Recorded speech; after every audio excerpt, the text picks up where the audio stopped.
To set up custom keyboard theme on the Redmi Note 14S, first of all, you will have to go for the settings.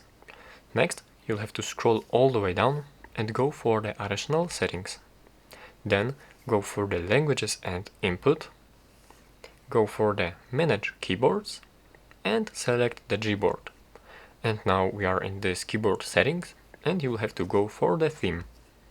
And right here there is this plus icon right here. So this basically is for making your custom own theme. Let's tap on this one, and from here you will be now able to select different photos from your gallery. So select any photo that you like, and here you can pinch to scale and drag around to move, and like for this outline right here, you will this part of this photo will be on your keyboard.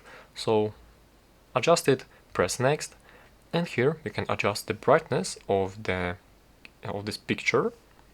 So let's set it up to 100%, press done, and now here you are able to toggle the keyboarders. So I personally like to disable the keyboarders for these custom themes, and after that simply press apply, and here is your custom theme, and it is currently selected.